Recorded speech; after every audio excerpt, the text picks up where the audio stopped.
I am Russell. I used to own 3 ambulances, 2 of which operated out of Dhaka Medical College.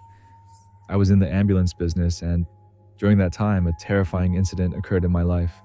This happened on December 29th, 2008. Every afternoon, I would go check on my ambulances. That afternoon, I went to Dhaka Medical as usual to look after them. My home was in Azimpur, so I took a rickshaw from there to Dhaka Medical. When I arrived in front of the emergency area, I saw the other ambulance owners and drivers gathered around, as they often wait there to negotiate fares with patients or their family members who emerge from the hospital. As I stood there, I noticed an elderly man and his wife behind him, crying loudly. They were grieving for their daughter, who had tragically died in a fire. They were from a village in Brahmanbaria and needed to take her body back home from Dhaka Medical, but they didn't have the money for the fare. But none of the ambulance owners or drivers were willing to help them. Seeing their desperate cries and pleas, I felt pity and told my driver, "They seem to be in serious trouble, poor people. They don't have any money, just take the fuel cost from them and take their daughter home." My driver, however, refused, saying, "No, I can't take this dead body." Confused, I asked him, "Why? What's the problem?" My driver then said, "Come with me first. Take a look at the body, and if you feel it's okay to transport it, then I'll go." I agreed, saying, "All right, let's go then." I turned to the elderly man and said, "Uncle, come with us. Let's go see your daughter first." On the 3rd floor, in the burning ward, the body was placed on one side. The horrifying sight of the girl's burnt face made my skin crawl with fear. Her entire body, especially her neck, face, everything was charred by fire, yet her eyes were wide open and perfectly intact, staring straight at me. It felt as if those eyes were fixed on me. The scene was so terrifying that I couldn't stand there any longer. I immediately left the room. After that, the girl's parents wouldn't stop pleading with me. They kept saying, "Son, please help us take our daughter's body home. We don't have any money. We haven't eaten. I didn't have lunch." They cried and begged so earnestly. Seeing their desperation, I told my driver, "Take $10 from me and get the gas money from them and help them take their daughter home." So he told me, "Bro, I can't go alone. Please send the helper from another ambulance with me." I agreed and said, "All right, take him along to help you with the body." He replied, "All right, I'm going." And that was the end of this incident. I stayed near the emergency room until evening, and then I decided to leave. On my way out, I stopped by the large banyan tree near the nursing institute, where many of the ambulance owners often gathered. I mentioned, "I've been coming to Dhaka Medical for so long. It's been 2 years since I started this business, but I've never actually been to the morgue." One of the other ambulance owners looked at me in surprise. "What? You've never been to the morgue? After all this time?" He paused and then said, "Come on, let me take you there." I hesitated but replied, "All right, let's go." The other ambulance owner said, "Let's wait a bit. I'll first call Kasim Bro to come." Kasim Bro was a man who handled various tasks around there. He was one of those people who simply call boy in their line of work. You can also say caretaker. "Let Kasim Bro come first and then we'll go together." I agreed and said, "Okay, I'll wait." It was around 9 p.m. and the night had turned cold. The wind was strong and there was a light drizzle, adding to the eerie atmosphere. At around 9 o'clock or 9:30, the ambulance owner called Kasim Bro over. He said, "Kasim Bro, this is my friend. He's going to enter the morgue and see it for himself. Please take him with you." Kasim Bro, nodding, replied, Come bro, let's go." He was from Old Dhaka, lived near the medical center, and worked as a 4th-class employee. He led me inside, and as I walked in, I noticed my driver standing there. Surprised, I asked, "What are you doing here? Haven't you left yet?" He replied, "No, bro. I've loaded the dead body, but I need to sign some papers, so I'm still here." I said, "Oh, all right, come with me. I'm going to enter the morgue." He replied, "Let's go." I went with him, and he opened the door. I slowly stepped inside. Kasim Bro introduced me to the morgue worker, saying, "Brother, this is Sayin Bro's friend. He wants to see the morgue. Can you show him around?" As I looked inside, my eyes fell upon her, the burned body of that girl, staring right at me in the most haunting way. My entire body went numb. Without a second thought, I turned around and started walking straight toward the exit. But as I glanced back, I realized my driver is not there, and Kasim Bro is not there either. The worker inside the morgue called after me, "Where are you going? Where are you going?" I replied, No, I'm just coming back.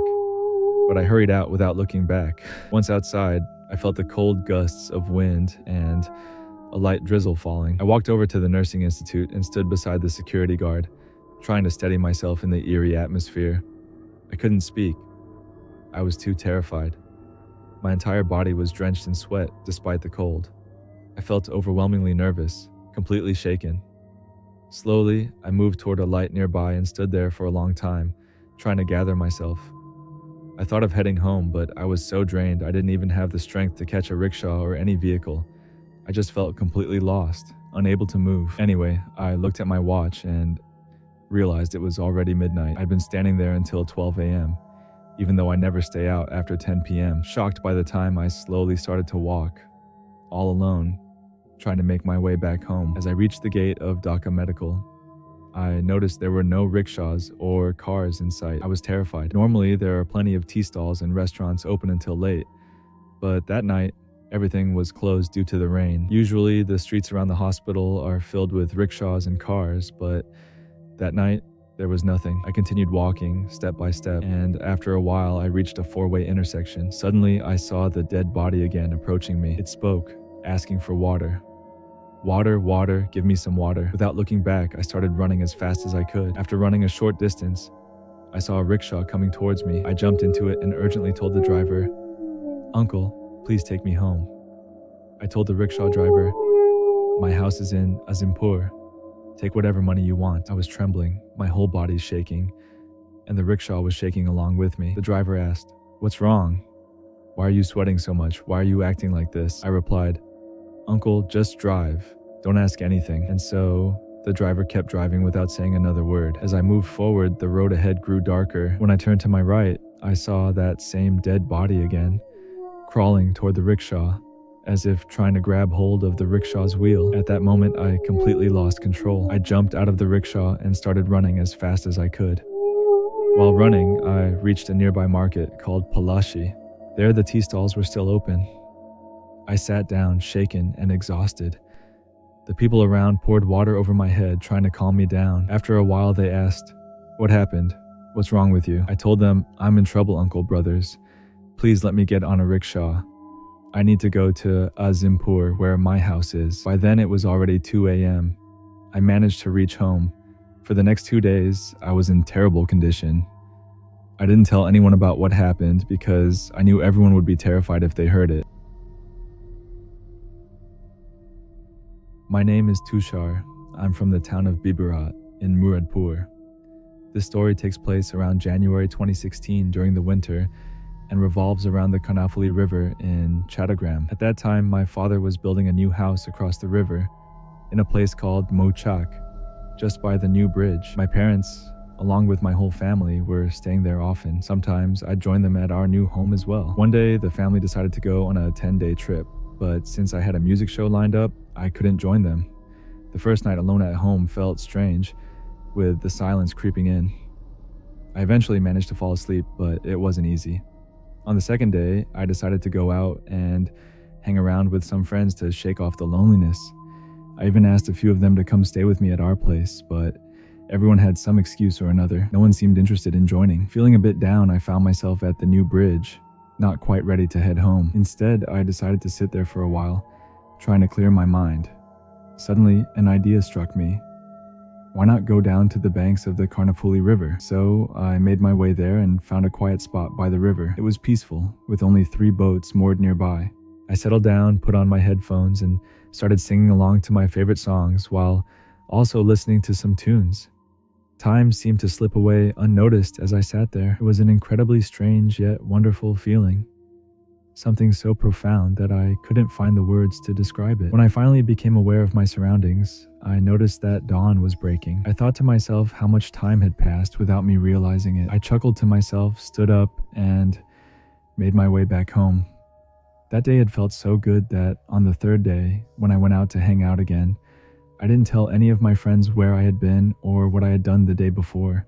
On the 3rd day, it was the same. I returned to that same spot by the river and settled down once more. That day, there was a person sitting in one of the boats, smoking a cigarette. I noticed him but didn't pay much attention. I just focused on my own thoughts. As I sat there, I did whatever I felt like doing. There was a bulb nearby providing enough light, but it wasn't too bright. Around 3 a.m., the man walked past me. Thanks to the light, I could see his face clearly for the first time. He looked like an ordinary person, nothing unusual about him, so I didn't think much of it. The next morning was the same, and I got up and headed home again. On the fourth day, I didn't go back because I had my show, which kept me busy. However, on the fifth day, I returned to the same spot. When I arrived, I noticed that the same man was sitting in the boat. That day, I felt quite awkward because he kept staring at me, which made me feel very uncomfortable. I thought to myself that it was probably better not to be there today since he kept staring at me. I didn't think of any abnormality. Instead, I worried he might try to rob me, so I decided to leave. The fifth day passed without incident. On the sixth day, I returned again and was relieved to see that the man wasn't there. I felt happy that he was gone and settled down to sit by the river. After sitting there for about an hour, I noticed a shadow passing by me. Startled, I looked up, and to my surprise, it was the same man approaching me. He said, "Hey, don't be scared, I'm just coming over." His words irritated me, and I snapped back, asking, "Who are you?" He replied, "I live here. I operate the boat." I calmed down a bit and said, "Okay." After that, he went back to his boat and sat down. After that, I continued to sit quietly. A little while later, the man approached me again and said, "Hey, you sing beautifully." I'd been singing to myself with my headphones on, and his compliment surprised me. I replied, "Thank you." After standing there for a while, he returned to his spot in the boat. That day felt familiar as I noticed he left at exactly 3 a.m., just like before. The sixth day passed. On the seventh day, I went back there and settled down. It was a bit chilly that day, so the man had lit a fire in a steel pot to keep warm. After a while, he said to me, "Hey, can I sing a song for you?" I replied, "Sure, go ahead." He then sang a folk water song, and I had never heard anyone sing like that in my life. I was completely captivated by his singing, which led to more communication between us. I got up from my spot and sat next to him. I asked for his name, and he introduced himself as Rahim the boatman. He mentioned that he operates his boat from 11 a.m. to 3 p.m. and supports his family with the earnings. As we chatted, he shared a fascinating piece of information with me. He told me where the name Karnaphuli River comes from. He told to me that, according to local legend, the Karnaphuli River used to be a small canal where people would go to fetch water. There was a woman named Puli who went to collect water one day, and while she was there, her earring fell off. Tragically, she ended up drowning in the marshes while searching for it. The name Karnaphuli comes from Karn, which refers to her lost earring, and Fuli, her name. After hearing this story, I felt intrigued, as I had always wanted to know more about the river's history. The seventh day came to an end. On the eighth day, I found him sitting by the same steel pot with a fire burning and smoking a cigarette. It was a cold day, and I had a bad habit of smoking occasionally. Since I hadn't brought any cigarettes with me, I felt the urge to smoke because of the chill. He offered me his cigarette, saying, "Go ahead, take a puff." I thought, why not? It wouldn't hurt. After smoking, we engaged in conversation, chatting comfortably with each other. However, when I took the cigarette from him, my hand got slightly burned because of the fire. At that moment, the pain didn't bother me much due to the cold, but after smoking, I suddenly felt an overwhelming urge to sleep. So much so that I felt as if I couldn't even get up. The only clear memory I have is that I dozed off right there. When I finally woke up in the morning and opened my eyes, I sprang up in alarm. When I opened my eyes, I realized I was back in my house. I looked around and saw that everything was the same as before. After entering the house, I followed my usual routine. I locked the main door, turned on the kitchen light since no one was home, and went into my room. I switched on the fan, locked the room from the inside, and curled up in my blanket to sleep. Everything seemed normal except that my clothes were unchanged. Normally, the first thing I do when I come home is change my clothes. This was the only oddity. Everything else was just as it should be. However, I felt a slight scratchiness in my throat. When I touched my neck, I found it wrapped with 10 or 12 long strands of hair. Definitely a woman's hair, but I knew I was alone in the house. There was no one else around. To calm myself, I started wondering if I'd come home by myself or if someone had brought me here. To figure it out, I began searching the entire house, but I didn't find anyone. I turned on my flashlight and looked under the bed, but I didn't find anyone. That day, a troubling thought occupied my mind. How did I get home? After pondering all day, I still couldn't find an answer. On the ninth day, I went back to the riverbank and saw the boatman sitting there. As soon as he saw me, he said, "Hey there, you're back." I replied, "Yes, I'm coming. But why are you just sitting here?" He smiled and said, "I'm here to talk to you. I really enjoy our conversations." I asked, "You mentioned that you earn money from rowing boats to support your family. Why would you spend time talking to me?" He replied, "I enjoy talking to you. That's why I'm here." I felt quite awkward about it. After our conversation, I asked, "So, I fell asleep in the boat yesterday, and then I just left on my own, right?" He shook his head and said, "No, you didn't leave on your own. A girl came looking for you." I was puzzled. "A girl came looking for me? What do you mean?" He explained. "Yes, a girl came looking for you. She was wearing a red sari and had long hair. She came asking for your name and described your clothes. Then I pointed you out to her. Then one hand rested on his shoulder, while the other hand of the girl was on my shoulder, leading me away. I started to think that no one knew I was sitting here. None of my friends, and certainly no girl. As that thought crossed my mind, I suddenly felt a chill of sweat despite the cold. I turned to him and said, "I think I should go today.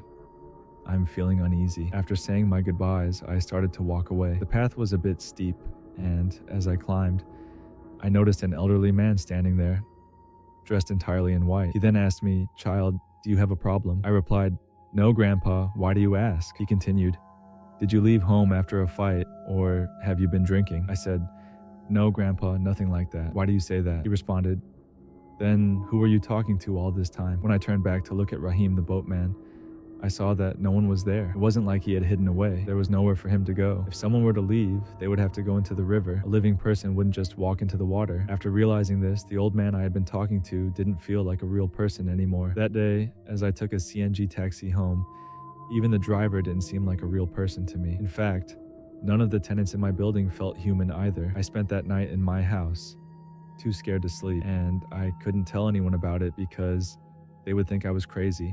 I thought about visiting a religious leader to sort things out for myself. So I went to one imam, and after hearing the entire story, he said that perhaps something bad was about to happen, and maybe that girl saved me. I then visited another imam, and he said the same thing. Finally, I went to a third imam, who suggested that maybe I was under the influence of some negative energy, which was why all this had happened. All three imams said the same thing: to forget about it and consider it a bad dream, a nightmare not worth remembering. There's another related aspect to this story. My girlfriend had died in a road accident in 2016, and I had used a planchette board to try to connect with her. The link here is that I loved seeing her in a red sari, and she had long hair.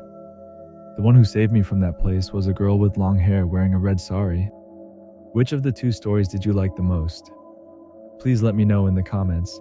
Have you ever tried using a planchette board to connect with someone who has passed away? Share your thoughts in the comments.